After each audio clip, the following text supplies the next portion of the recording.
പ്രിയമുള്ളവരെ, മിശ്രവിവാഹം അല്ലെങ്കിൽ mixed marriage Bible അനുവദിക്കുന്നുണ്ടോ? Christianity അനുവദിക്കുന്നുണ്ടോ? അനുവദിക്കുന്നുണ്ട് എന്നാണ് നാം ബൈബിളിൽ കാണുന്നത്. ഞാൻ ആ വാക്യം ഇവിടെ വായിക്കാം. ബൈബിളിലെ വാക്യം ഞാനിവിടെ വായിക്കാം.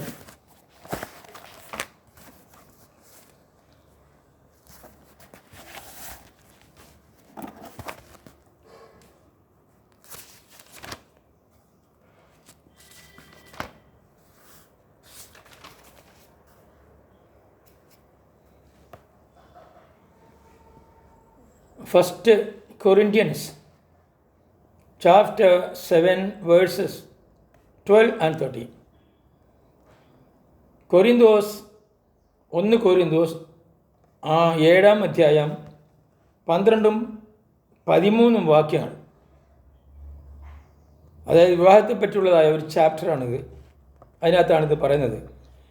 ഏതെങ്കിലും സഹോദരന് അവിശ്വാസിനിയായ ഭാര്യ ഉണ്ടായിരിക്കുകയും അവൾ അവനോടൊത്ത് ജീവിക്കാൻ സമ്മതിക്കുകയും ചെയ്താൽ അവൻ അവളെ ഉപേക്ഷിക്കരുത്.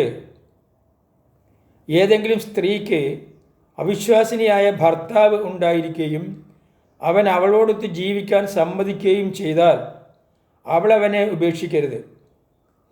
എന്തെന്നാൽ അവിശ്വാസിയായ ഭർത്താവ് ഭാര്യ മുഖേനയും അവിശ്വാസിയായ ഭാര്യ ഭർത്താവ് മുഖേനയും വിശുദ്ധീകരിക്കപ്പെടുന്നു.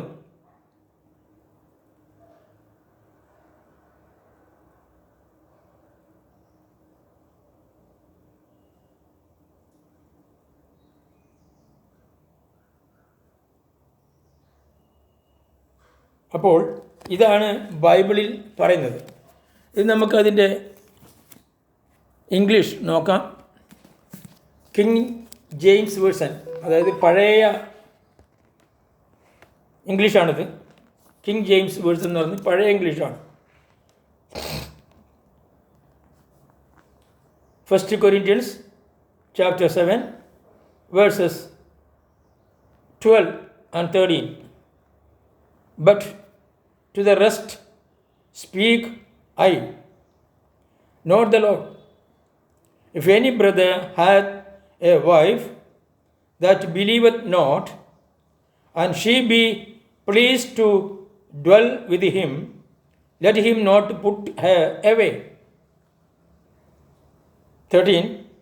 And the woman which hath an husband that believeth not, and if he be pleased to dwell with her, let her not leave him. For the unbelieving husband is sanctified by the wife, and the unbelieving wife is sanctified by the husband. Elsewhere your children unclean, but now are they holy. അപ്പോൾ ബൈബിളിൽ പറയുന്നത് ഇതാണ്. ഈ പറയുന്നതായ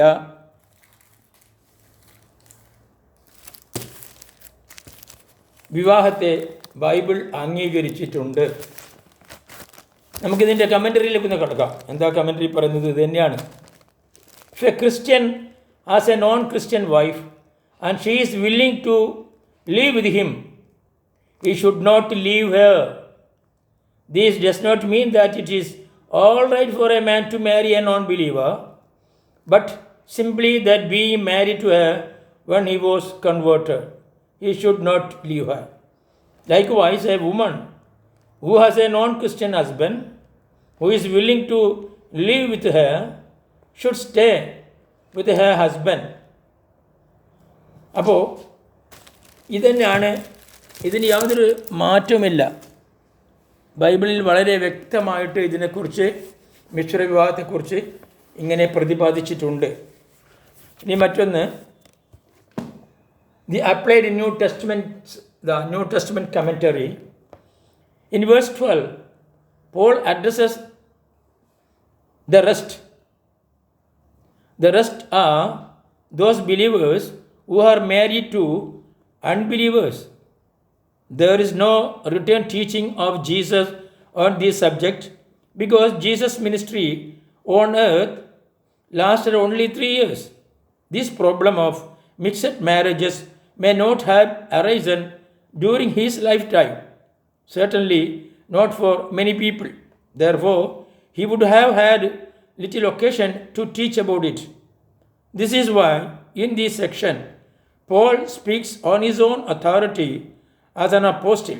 He says, I say this, I, not the Lord.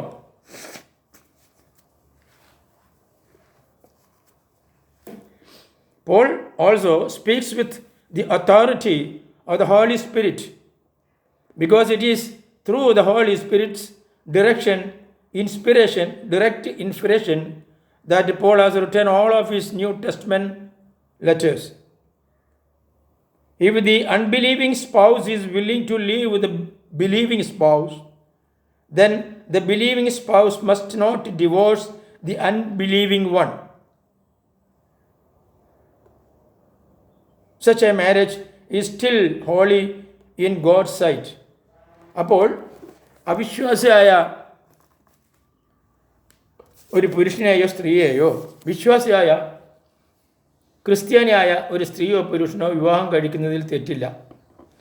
അത് അംഗീകരിച്ചേ മതിയാകൂ എന്ന് Bible പറയുന്നു.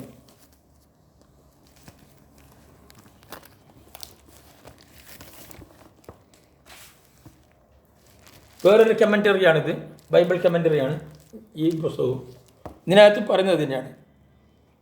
The rest refer to Christians who were married to non-Christians. Yes, Jesus, in the course of his ministry, never had addressed this issue. But Paul, with no blessed authority, did. Some divorces may have been initiated because of the command of Ezra to the Israelites in Jerusalem after the exile to divorce themselves from pagan spouses. Paul affirmed that the same principle should operate in a believer-unbeliever marriage as in a marriage of two Christians. As a rule, no divorce. A Christian husband must not divorce an unbelieving wife, and a Christian wife must not divorce a non-Christian husband. അപ്പോൾ ഒരു ക്രിസ്ത്യാനി അക്രൈസ്തവയായ ഒരു സ്ത്രീയെ വിവാഹം കഴിക്കാൻ ആഗ്രഹിക്കുന്നു, അവരെ തടുക്കരുത്, സഭ അവരെ വിരോധിക്കരുത് അല്ലെങ്കിൽ നിരോധിക്കരുത്. അതിന് ബൈബിൾ അനുവാദം തരുന്നില്ല. ഇന്ന് മിക്ക സഭകളിലും നാം കാണുന്നത് ഇത് രഹസ്യമായി സൂക്ഷിച്ചു വച്ചിരിക്കുകയാണ്. കാരണം മിശ്ര വിവാഹത്തെ സഭ പ്രോത്സാഹിപ്പിക്കുന്നില്ല, സഭയല്ല ബൈബിളും പ്രോത്സാഹിപ്പിക്കുന്നില്ല. കഴിയുന്നതും തങ്ങളുടെ മതത്തിൽപ്പെട്ടവരെന്നെ അന്യോന്യം വിവാഹം കഴിക്കണം എന്ന് തന്നെയാണ് ബൈബിൾ പറയുന്നത്. പക്ഷേ ചില സാഹചര്യങ്ങളിൽ,